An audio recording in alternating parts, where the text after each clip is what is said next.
What's up, Toes? Camera Order 101 here, and I know it's been a super long time since I've covered any like comic books of the sort, so let's get into this Cartoon Network comic book review. And these are all pretty damn old now at this point, so I'm just gonna try and catch up a little bit. And I feel like I say that like every week or every other week when I try to review comic books. It's like it's catch up time, but it truly is, because I've been really busy, and some books that came out last month or the month before I haven't even got a chance to read. But anyway, let's hop into Samurai Jack number 6 and number 7.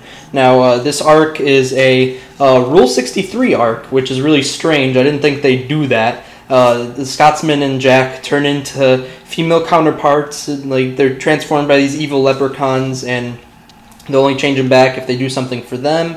And you know what? I gotta be honest, this is my least favorite set of the Samurai Jack comics, and it's only a two-part arc, and the only other thing we've known is the Threads of Time arc, which ended, or I think ended. Like, I was looking at some of the newer issues, and maybe it hasn't quite ended, but anyway, the first part of it was really good, like issues 1 through 5, and this 6 through 7 just seems incredibly weak. I know it's going for a little bit more lighthearted storyline, it's nothing too epic like the Strings of Time or the Threads of Time, but it just, I wasn't really feeling it. I wasn't feeling the whole Rule 63 switch. There's some funny dialogue, and there's a really cool character that's introduced towards the end. I kind of wish he had a little bit more, not screen time, but page time. So, I don't know, just a lot of things not going in its favor, at least for me.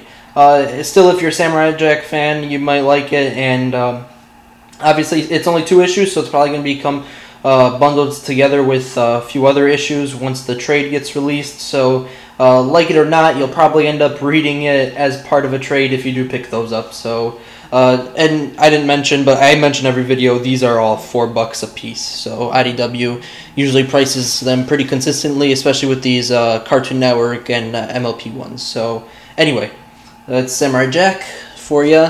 Now let's move on to Powerpuff Girls, which Powerpuff Girls still has not disappointed. This is issues number 7 and 8, and it's again one arc, it's a 2-issue arc, and it's pretty dang sweet. The synopsis is like all the monsters are coming in like at once into Townsville, and they're having a party. I forget the name of the holiday, but this guy, I think his name is Steve. He's now the king of like Monster Island, which was a concept that was established in the actual show, and I don't think it was ever like touched on except for like the one episode it was in. Correct me if I'm wrong, but I haven't seen it in forever. But still, they take this concept that was just like a little bit of a one-off gag, and then they roll with it and make a whole like plot line off of it. And I'm really enjoying it, and I really like it. It's a break from the longer arc, the 6-issue arc from before with Mojo Jojo and all the other main villains. It's got all these generic monsters, but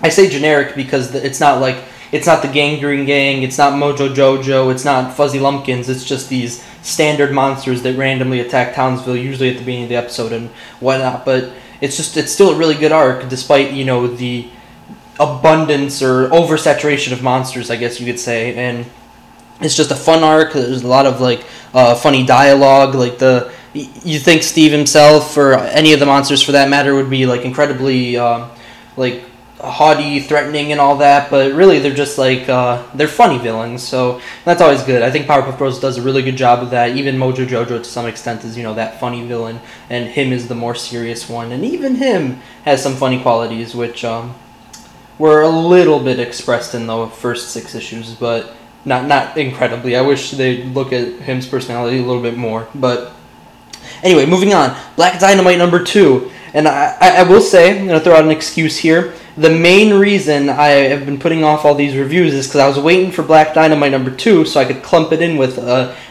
this set, and it took like 3 or 4 months for this issue to come out from number 1, and was it worth it? It's hard to say. I'm liking it. It's a good arc, and so far, but it's only 2 issues, and I'm really hoping for more to come out. It's being really inconsistent. It's not.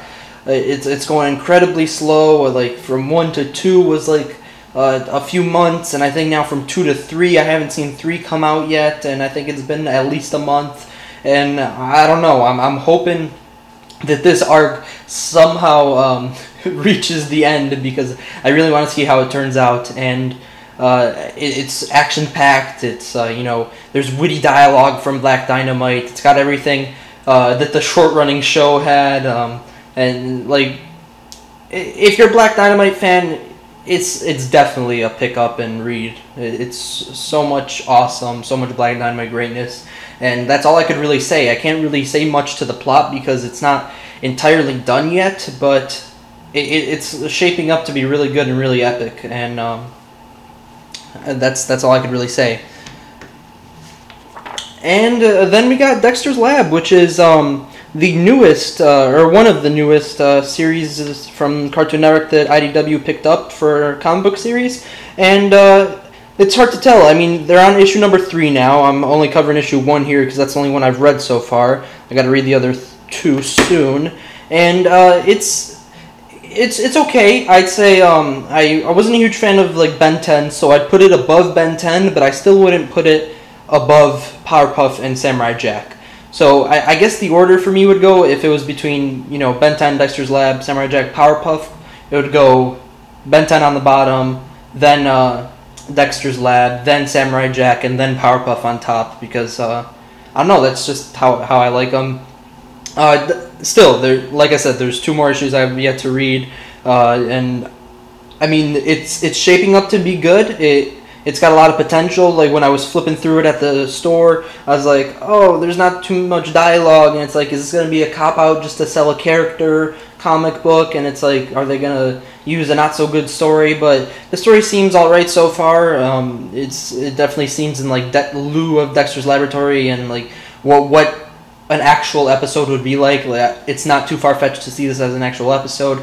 So I think that's really good when you're trying to, recreate these characters in comic book form. It's like, is this believable? Would the characters say that? Would, the villains say that? And would I imagine seeing this as an actual episode and being entertained? So if that's not the case, then, I don't really want to read it. And that's kind of the case with Ben 10 is, after watching Omniverse and, like, in hindsight, looking back on it, it's like, I couldn't really see that being an episode, and it just looked, and if it was like, that would be a really boring episode. So hopefully Dexter's Lab doesn't fall into that path. It doesn't look like it's going to, but it still hasn't, wowed me like Powerpuff or Samurai Jack have. So that's all I got to really say.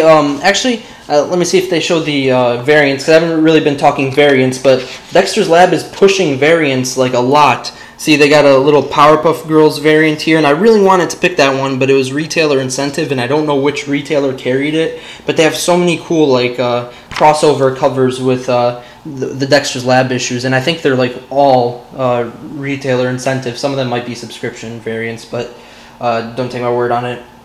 And I'm assuming that was to, like, push a little bit the all-out Crisis War, the Cartoon Network super secret Crisis War. I keep calling it the all-out Crisis War because that's what, like, Walking Dead was called, the all-out war. But the super secret Crisis War, was a huge crossover between Dexter's Lab, Powerpuff, Samurai Jack, Ben 10, and Ed, Edd n Eddy. So it's just super awesomeness, and that's actually out, and I will be covering that soon. I just want to get these out of the way. I didn't want to fall too far behind, and that's also shaping up to be really good, but I'm not going to talk too much about it here because I'll talk about it in a different video. And I hope you guys enjoyed. It's a lot of comics here, and there's going to be a lot more comic videos coming soon, just so I could get back on track and catch up in mustard. You know how it goes.